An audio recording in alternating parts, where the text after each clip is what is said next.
ॐ अज्ञानतिमिरान्धस्य ज्ञानाञ्जनशलाकया चक्षुरुन्मिलितं येन तस्मै श्रीगुरवे नमः। वाञ्छाकल्पतरुभ्यश्च कृपासिन्धुभ्यैव च पतितानां पावनेभ्यो वैष्णवेभ्यो नमो नमः। नमो महावदान्याय कृष्णप्रेमप्रदायते कृष्णाय कृष्णचैतन्य नाम्ने गौरत्विषे नमः। हे कृष्ण करुणा सिंधो दीनबंधो जगत्पते गोपेश गोपिकाकांत राधाकांत नमोस्तुते। तप्त कांचन गौरांगी राधे वृंदावनेश्वरी वृषभानुसुते देवी प्रणमामि हरिप्रिये। वृंदायै तुलसीदेव्यै प्रियायै केशवस्य च कृष्णभक्तिप्रदे देवी सत्यवत्यै नमो नमः। श्री कृष्ण चैतन्य प्रभो नित्यानंद श्री अद्वैत गदाधर शिवसदि गौर भक्त वृंद। हरे कृष्ण कृष्ण कृष्ण हरे हरे, हरे राम राम राम हरे हरे। हरे कृष्णा। सर्वप्रथम मैं अपने गुरुपाद पद्म ओम विष्णुपाद अष्टोत्तर शत श्री श्रीमद् भक्ति वेदांत माधव गोस्वामी महाराज के चरण कमलों में अनंत कोटि दंडवत प्रणाम ज्ञापन करता हूं। हम लोग भगवद गीता के 6ठे अध्याय का श्रवण कर रहे हैं। हमने 19वां श्लोक श्रवण किया, जिसमें भगवान ने जो वश में किया गया चित्त है उसकी उपमा एक स्पंदन रहित वायु वाले स्थान पर रखे हुए दीपक की लौ से की थी कि जिस प्रकार की वो लौ बिल्कुल हिलती डुलती नहीं है, उसी प्रकार ये जो चित्त है हमारा, ये भी विषयों वाली जगह पर होते हुए भी, इस संसार में रहते हुए भी बिल्कुल स्थिर रहता है, चंचलता को प्राप्त नहीं होता। अब यहां पर 20वें श्लोक में भगवान जो ध्यान की पूर्णता है उस समय कैसी अवस्था होती है वो बता रहे हैं। यत्र उपरमते चित्तम निरुद्धम योग सेवया यत्र चैव आत्मना आत्मानं पश्यन्नात्मनि तुष्यति। जो चित्त की अवस्था थी, 5वीं अवस्था निरुद्ध अवस्था, ये उसकी बात यहां पर की जा रही है। यत्र उपरमते चित्तम, चित्त जब उपराम हो जाता है, जहां पर उपराम का मतलब वही है विनियतम, अच्छे प्रकार से उसको वश में किया जब जाता है। तो योग सेवाया का मतलब है योग का सेवन, अर्थात अभ्यास करते करते, अभ्यास के द्वारा। यत्र माने जिस अवस्था में, पहले सबसे भगवान ने बताया जिस काल में 18वें श्लोक में, 19वें में बताया जिस प्रकार, और यहां पर बता रहे हैं जिस अवस्था में। यत्र, तो जिस अवस्था में योग का अभ्यास करते करते चित्त निरुद्ध होकर, चित्तम निरुद्धम, निरुद्ध होकर वो क्या होता है, उपरमते, यानी कि संसार की सभी वस्तु से उपराम हो जाता है। तथा फिर आगे और बता रहे हैं यत्र माने जिस अवस्था में चित्त स्वयं आत्मना आत्मानम अर्थात अपने आप से अपने आप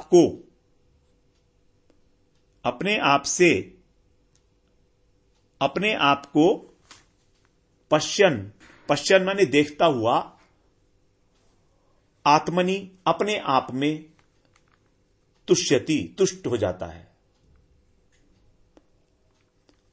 जिस अवस्था में चित्त योग का अभ्यास करते करते निरुद्ध अवस्था को प्राप्त करके संसार से उपराम होकर अपने आप से अपने आप को अपने आप में ही देखकर संतुष्ट हो जाता है, यही है आत्माराम और आप्त काम पुरुष की स्थिति। आत्माराम और आत्मराम पुरुष की स्थिति यही है, अपने आप से अपने आप को और अपने आप में देखते हुए। तो ध्यान योग का ही नाम हुआ योग सेवया। ध्यान योग के द्वारा चित्त की सबसे ऊंची अवस्था है निरुद्ध अवस्था। उस समय अंतःकरण में संसार के लिए कोई स्थान नहीं रहता। व्यवहार काल में केवल संसार का चिंतन करता हुआ सा वो प्रतीत तो होता है, लेकिन वास्तव में उसके हृदय में संसार का प्रवेश ही नहीं है।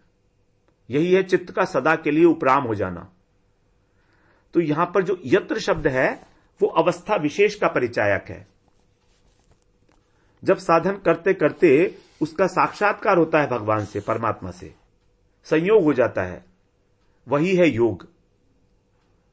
जो दुख रूपी संसार है इसके संयोग से रहित होना, यही है योग।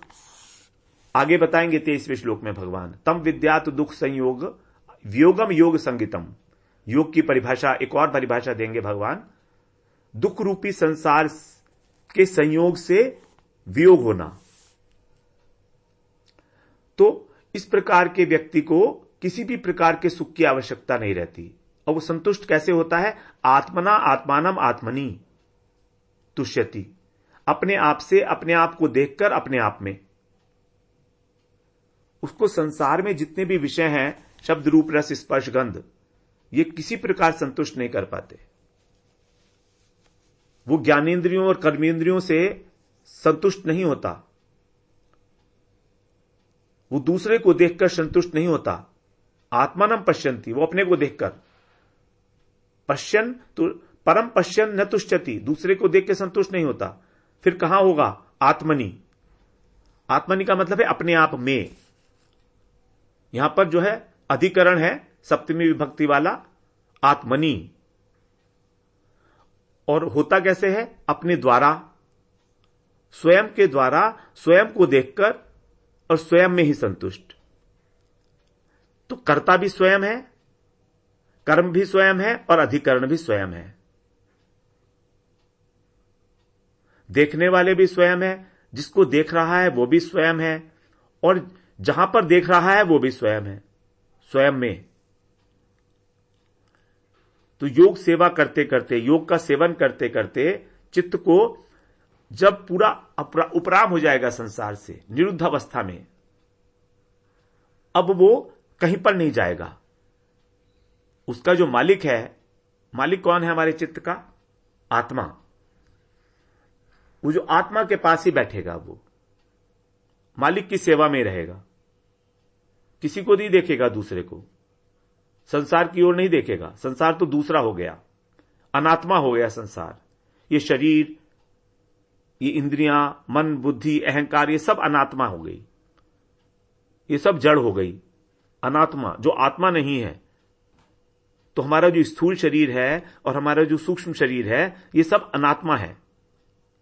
यद्यपि चित्त को सूक्ष्म शरीर में शामिल किया गया है, लेकिन सूक्ष्म शरीर में शामिल होने पर भी वो एक संभावना प्रकट करता है आत्मा के साथ मिलने का। इसीलिए उसको सूक्ष्म शरीर से बाहर भी समझा जाता है। इसीलिए चित्त को हृदय भी कहा जाता है। और हृदय सूक्ष्म शरीर का पार्ट नहीं है।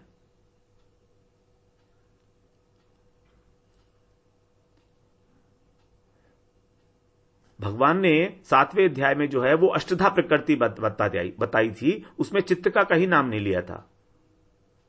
भूमिरापो नलो वायु खन मनोबुद्धि रेवच अहंकार इतियम में भिन्ना प्रकृति अष्टधा। अपने से भिन्न प्रकृति जब भगवान ने बताई थी तो उसमें भगवान ने बताया पंच महाभूत और मन, बुद्धि और अहंकार, यही है। चित्त उसमें नहीं बताया है। लेकिन हमने चित्त को सूक्ष्म शरीर में मान लिया है, क्योंकि चित्त कभी कभी स्टोर हाउस की तरह काम करता है और हृदय भी वही है। आत्मा का साक्षात्कार भी वही होना है। हमारी जो जड़ और चेतन की ग्रंथि है वो भी वही है। इसीलिए तो वो केवल आत्मा से ही संबंधित अब हो जाता है जब वो शुद्ध अवस्था में होता है। वो आंख से देखता ही नहीं है, मन से भी नहीं देखता है, बुद्धि से भी नहीं देखता है, अहंकार से भी नहीं देखता है। अपने आप से अपने आप में अपने आप को ही देखता है। तो देखने वाला, देखने के जो उपकरण है वो, और देखे जाने वाला, ये तीनों ही पृथक वस्तु नहीं रही अब। तभी वो तुष्यति, तभी वो संतोष को प्राप्त करता है। तो हृदय में बैठकर हमको कुछ नहीं देखना है, मन के विषय को नहीं देखना है। और देखेंगे भी क्यों? मन के विषय को क्यों देखना? क्योंकि उससे तो उपराम हो गए हैं, उससे तो विरक्त हो गए हैं। तो यही है दृष्टि का अंतर्मुखी हो जाना। अभी हमारी दृष्टि बाहर की ओर जा रही है, अभी हमारी ज्ञानेंद्रियां बाहर के विषय देख रही हैं। और ये कब तक देखेंगी? जब तक हम अंतर्मुखी नहीं होंगे, जब तक हमें अंदर का आस्वादन नहीं होगा। अंतर्मुखी होने का जब अनुभव नहीं होगा, तब तक हमारी दृष्टि बाहर की ओर जाएगी, इस जड़ संसार की ओर जाएगी। क्योंकि जड़ संसार में अत्यंत अधिक आकर्षण है, प्रलोभन है। और जब दृष्टि अंतर्मुखी होगी, और दृष्टि अंतर्मुखी कब होगी? जब हमारा चित्त शुद्ध होगा। अभी हमारा चित्त अशुद्ध है, अब उस अशुद्ध चित्त में हम देखेंगे भी क्या? अगर अंतर्मुखी करेंगे तो भी क्या देखेंगे? वहां काम, क्रोध, लोभ भरा पड़ा है, गंदगी है, भ्रष्टाचार, सब कुछ, जो कुछ भी गंदा है वो सब हमारे अंदर है, भरा पड़ा है। देखेंगे भी क्या उसमें? लेकिन फिर भी भगवान ने कहा है दुख दोषानुदर्शनम, अपने दोषों को देखना, यही एक सबसे पहला स्टेप है। जब तक हमें अपने दोष नहीं दिखेंगे, हम परमार्थ में एक कदम क्या सोच भी नहीं सकते उधर पैर रखने का, दृष्टिपात भी नहीं करेंगे, कदम तो बाद में उठेगा। तो स्वदोष दर्शन यही सबसे पहला स्टेप है परमार्थ में। तो हमें करना है अपनी दृष्टि को अंतर्मुखी, पूर्णतः अंतर्मुखी। और यह है अवस्था जब हमारे चित्त की निरुद्ध अवस्था होगी, जब वो दीप शिखा की भांति वायु रहित स्थान में दीप शिखा की भांति जब वो इधर उधर नहीं भटकेगा। वास्तव में तो वायु रहित स्थान कोई है ही नहीं। विषयों की जो वायु है ये तो हर जगह है संसार में, कहीं भी जाओ आप, चाहे आप जंगल में जाओ, चाहे आप मंदिर में जाओ, चाहे आप मस्जिद में जाओ, चाहे पहाड़ों में जाओ, चाहे पानी के अंदर बैठकर समाधि लगाओ, हर जगह विषय तो हर जगह हैं। सौबरी ऋषि तो पानी के अंदर तपस्या करते थे, वहीं उनका चित्त चंचल हो गया। तो कहां जाएंगे? इसलिए वो कह रहे हैं कहीं जाना नहीं है, जहां हो वहीं पर ही, जिस अवस्थाओं में हो वहीं से ही शुरू करो। तो विक्षिप्त अवस्था में जो चित्त है हमारा, उसको क्रमशः एकाग्रावस्था में लाओ, और फिर एकाग्रावस्था से निरुद्ध अवस्था में प्रवेश। अब जब निरुद्ध अवस्था में प्रवेश करेगा चित्त, तब जो हृदय रूपी हमारा चित्त है, अभी तो हमारा ये अनात्मा है, हमारा मन, हमारी बुद्धि, ये सब अभी अनात्मा है, ये सब हमारे अभी शत्रु हैं। तो या तो ये अभी देखते हैं शत्रु को या मित्र को, संसार की वस्तुओं को राग द्वेष से युक्त होकर देखते हैं। चित्त की अशुद्धि के कारण हम लोग संसार को राग द्वेष से युक्त होकर देखते हैं।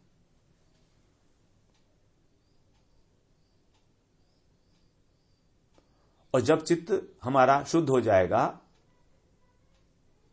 चित्त शुद्ध होने का मतलब राग और द्वेष अब उसके अंदर है तो, लेकिन इफेक्टिव नहीं है। देखिए जो हमारे संस्कार हैं, उन संस्कारों को मिटाना बहुत मुश्किल है, लेकिन उनको दबाया जा सकता है। और ये जो योग है, ये जो पुराने संस्कार हैं उसको दबाने की ही प्रक्रिया है। मिटा कैसे सकते हैं?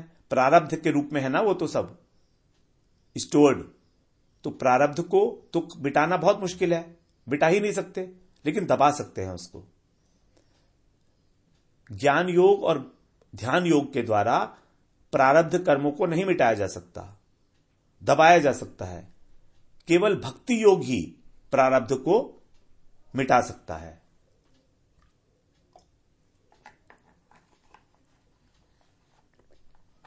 उसकी चर्चा हम बाद में करेंगे। अभी हम बहुत जल्दी ही 7वें अध्याय में प्रवेश करने वाले ही हैं।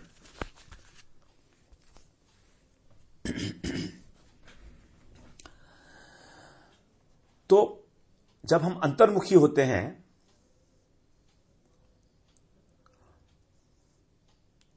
निरुद्ध अवस्था के अंदर, जब हम अंतर्मुखी होते हैं, अंतर्मुखी का मतलब है जब हम अंदर दृष्टिपात करते हैं अपने, तो यही है अंतर्मुख। आत्मनि पश्यन आत्मनि तुष्यति, अंदर देखकर।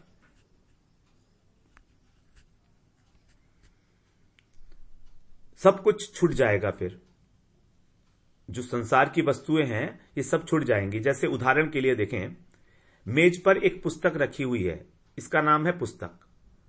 तो एक मेज पर पुस्तक रखी है, नंबर 1। नंबर 2, हमारे मुंह में एक शब्द है, उसका नाम है पुस्तक, उसको हम बोल रहे हैं पुस्तक। हमने बोला पुस्तक, तो एक पुस्तक तो है मेज पर, एक पुस्तक है शब्द के रूप में हमारे मुंह में, और तीसरी पुस्तक एक और है हमारे मन में। हमारे मन में जो पुस्तक का चित्र उभर रहा है, इस पुस्तक शब्द को सुनकर, वो तीसरी पुस्तक है। तो उस पुस्तक के 3 रूप हुए, बाहर रखी हुई पुस्तक, वाणी के अंदर पुस्तक, और हृदय के अंदर पुस्तक। 3 पुस्तक, पुस्तक का चित्र मन के अंदर रखी हुई। अब इन तीनों को छोड़ दें,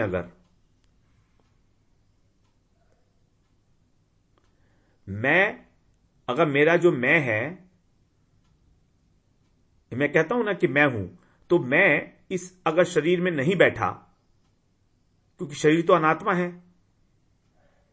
शरीर अनात्मा है, अनात्मा का मतलब है जड़ है, तो मेरा मैं इस आंख में भी नहीं है, नहीं मेरे मन में है। मैं का मतलब आत्मा।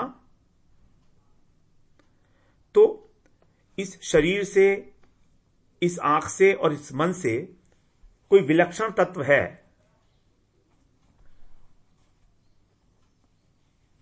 जो इन तीनों का आधार है।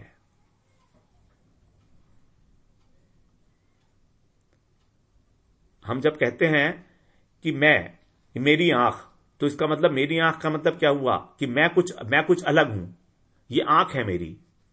मेरा मन, तो मतलब मैं मन से कुछ विलक्षण हूं। मेरा शरीर, इसका मतलब मैं शरीर से कुछ विलक्षण तत्व हूं, क्योंकि ये तो तीनों जड़ हैं। तो इनका जो आधार है, उस आधार का क्या स्वरूप है? उस आधार का स्वरूप है ज्ञान, अनुभव, आत्मा। तो जो आत्मा है, ये ज्ञान का और अनुभव का विषय नहीं है, अनुभव का विषय है, अनुभव स्वरूप है। ये जो आत्मा है, ये अनुभव का विषय है, अनुभव स्वरूप। जब तक हम ऐसा नहीं मान सकते। देखिए, हमने अभी बात की थी ना पुस्तक की। पुस्तक जो है वो एक अनुभव का विषय है, हम अनुभव कर रहे हैं, उसको सामने देख भी रहे हैं। हृदय के अंदर भी वो पुस्तक है हमारी, और वाणी में भी पुस्तक है। तो ये अनुभव का विषय हो गई, क्योंकि एक जड़ वस्तु है। लेकिन आत्मा को इसी प्रकार अगर हम अपने शरीर के, वाणी के अथवा मन के अनुभव का विषय बनाना चाहें, वो नहीं बना सकते। हम लोग आत्मा और अनात्मा के अंदर जो पार्थक्य है, उसको समझने की चेष्टा कर रहे हैं। जो पुस्तक है बाहर रखी हुई, वो हमारे मन का विषय है, हमारे आंखों का विषय है, हमारी वाणी का विषय है। यदि हम इस पुस्तक की भांति ही अपनी आत्मा को भी अपने शरीर का, आंखों का और मन का विषय बनाना चाहें, तो नहीं बना सकते, क्योंकि आत्मा अनुभव का विषय नहीं है, बल्कि साक्षात स्वयं अनुभव स्वरूप है।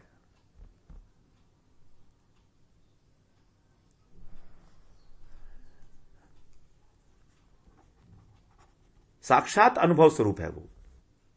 जब हम आत्मा को और परमात्मा को अपने अनुभव का विषय बनाना चाहते हैं, तब हम फंस जाते हैं। और जो इसको स्वयं अनुभव स्वरूप जानता है, ज्ञान स्वरूप जानता है, वो संतुष्ट हो जाता है। इसी बात को हम लोग समझने की कोशिश करें जैसे ध्यान योग में पहले मन को वस्तु के किसी अवयव पर लगाना पड़ता है, तो यह हुई धारणा। अब धारणा करते करते यदि मन इधर उधर जाएगा तो हम लोग उसकी उपेक्षा कर देते हैं, और उपेक्षा करके फिर उस वस्तु का समग्र रूप से ध्यान करते हैं अधिक समय तक। जैसे धारणा स्टेज पर भगवान के चरणों का ध्यान किया, भगवान के चरणों के ऊपर मन को केंद्रित किया। अब यह हुआ थोड़ी देर के लिए, इसको बोलेंगे हम धारणा। अब यही ध्यान जो अभी चरणों पर था, अब इस चरणों के बदले हमने जब भगवान का सर्वांग का ध्यान किया, पूरा का पूरा और लंबे समय तक, तो यह हो गई हमारी ध्यान की अवस्था।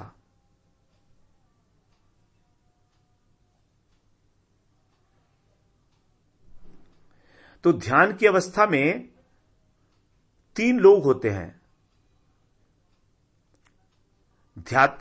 एक तो ध्यान करने वाला, एक ध्यान जिस वस्तु पर लगाया जा रहा है वो, और एक ध्यान करने की प्रक्रिया।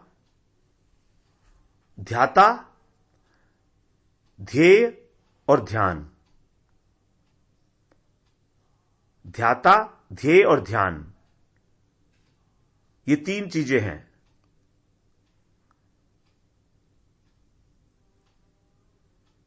जो ध्यान कर रहा है उसको बोलेंगे ध्याता, जिसके ऊपर ध्यान साधित किया जा रहा है उसको बोलेंगे हम ध्येय, और जो ध्यान की प्रक्रिया है वो तो है ध्यान। तो 3 वस्तु हो गई, ध्याता, ध्यान और ध्येय।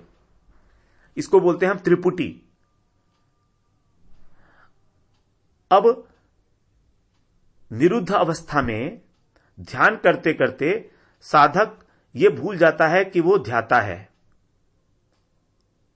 और धीरे धीरे यह भी भूल जाता है कि वो ध्यान कर रहा है।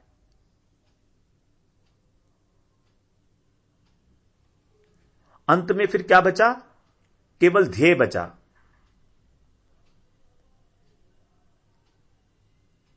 अंत में क्या बचता है? केवल ध्येय वस्तु बचती है।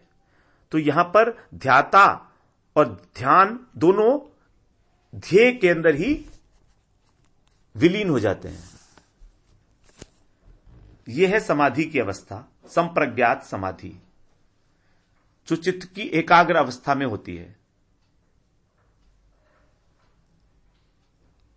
और इस समाधि को जब दीर्घ काल तक अभ्यास करा जाता है तब उसमें होती है असंप्रज्ञात समाधि, जिसे हम बोलते हैं चित्त की निरुद्ध अवस्था। तो जब तक त्रिपुटी बनी हुई है ध्याता, ध्येय और ध्यान की, तब तक है संप्रज्ञात, और त्रिपुटी नष्ट हो जाने पर असंप्रज्ञात। जिस प्रकार की हम लोगों ने श्रवण किया था, ज्ञान के अंदर भी ज्ञाता, ज्ञान और ज्ञेय, इसकी उपमा दी गई है एक दीपक से। दीपक के अंदर तेल है और उसके अंदर एक रुई की बत्ती है, और उस रुई की बत्ती में है प्रकाश। तो जो प्रकाश है वो तो है ध्येय, जो रुई की बत्ती है वो है ध्याता, और जो तेल है वो है ध्यान। तो धीरे धीरे सबसे पहले क्या होता है, जब बत्ती जल रही होती है तो सबसे पहले क्या होता है? सबसे पहले ध्यान खत्म हो जाता है। सबसे पहले ध्यान खत्म होता है, तेल खत्म हो जाता है। हम लोगों ने अभी जो पहले बात की थी तो ये बोला था कि ध्यान करते करते पहले साधक ये भूलता है कि ध्याता है। नहीं, पहले गलत हो गया। सबसे पहले ध्यान खत्म होता है, ये भूल जाता है कि वो ध्यान कर रहा है, फिर ये भूलता है कि वो ध्याता है। ये सेकंड स्टेप है। क्योंकि जब दीपक के अंदर तेल की बत्ती जल रही है तो सबसे पहले तेल खत्म होता है। अब जब तेल खत्म हो जाता है तो उसके बाद फिर जो बत्ती है रुई की वो भी खत्म हो जाती है। तो जो रुई की बत्ती है वो है ध्याता। तो ध्यान खत्म हुआ, ध्येय खत्म हुआ, फिर एक ही वस्तु रह गई, ध्येय पदार्थ, जो प्रकाश है। और ये जो प्रकाश है वो प्रकाश ही अनंत प्रकाश के अंदर विलीन हो जाता है। जिस समय तेल खत्म हो जाता है और जिस समय बत्ती का अस्तित्व भी खत्म हो जाता है, मतलब बत्ती जल जाती है, उस समय उस बत्ती के अंदर जो प्रकाश की लौ उठ रही थी, वो लौ भी अनंत प्रकाश के अंदर विलीन हो जाती है। वही है निर्वाण की अवस्था, वही है कैवल्य की अवस्था, वही है समाधि की अवस्था।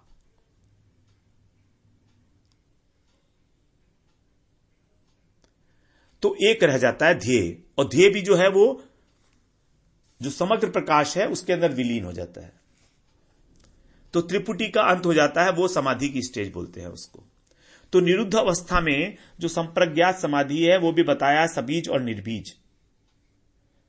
सबीज समाधि में संसार की सूक्ष्म वासना रह जाती है, जिसके कारण सिद्धियां प्रकट हो सकती हैं। अणिमा, गरिमा, लघिमा, बहुत 8 प्रकार की जो सिद्धियां हम लोग श्रवण कराए हैं, जो परमार्थिक दृष्टि से विघ्न है। अब यदि साधक इन सिद्धियों से उपराम हो जाएगा, तब उसे निर्बीज समाधि की प्राप्ति होगी। उस निर्बीज समाधि को यहां पर निरुद्ध शब्द से संकेत किया गया है, लक्ष्य किया गया है। यह उदाहरण देने के समझाने की कोशिश तो की गई है दीपक की, लेकिन कितना सही बैठता है वास्तव में, इसकी तो हमें कोई अनुभूति, किसी प्रकार का कोई वो नहीं है। लेकिन ऐसा लिखा गया है, ऐसा बताया गया है शास्त्रों में, तो उसी बात को हमने थोड़ा सा समझने की एक चेष्टा मात्र की है। यह नहीं पता कि हमको समझ में आया कि नहीं आया, लेकिन एक चेष्टा जरूर की है समझने की, बस इतना ही है, इससे ज्यादा और कुछ नहीं। अब इसमें बहुत सारे प्रश्न उठ सकते हैं आपके, लेकिन इन प्रश्नों का मैं उत्तर देने में सक्षम नहीं हो पाऊंगा किसी भी प्रकार, क्योंकि मेरा कोई इसमें अनुभव नहीं है। लेकिन थोड़ा लॉजिक सा लगता है इसमें, इसीलिए हमको इसके ऊपर बहुत ज्यादा ध्यान नहीं देंगे और हम आगे बढ़ेंगे अब, क्योंकि हमें प्रवेश करना है भक्ति के अंदर। 6ठा अध्याय बहुत क्लेश है, बहुत क्लिष्ट है बहुत। अभी इसमें आगे मन की बातें और बताएंगे भगवान, बहुत सारी डिफिकल्ट श्लोक आएंगे अभी इसमें और आगे भी। तो इसलिए इसको हम श्रवण करते रहेंगे और धीरे धीरे हमारा प्रवेश होगा आगे 6ठे 7वें अध्याय में। तो आज हम लोगों ने 20वें श्लोक को समझने का एक छोटा सा प्रयास मात्र किया है। वांछा कल्पतरुभ्यश्च कृपा सिंधुभ्य एव च पतितानां पावनेभ्यो वैष्णवेभ्यो नमो नमः।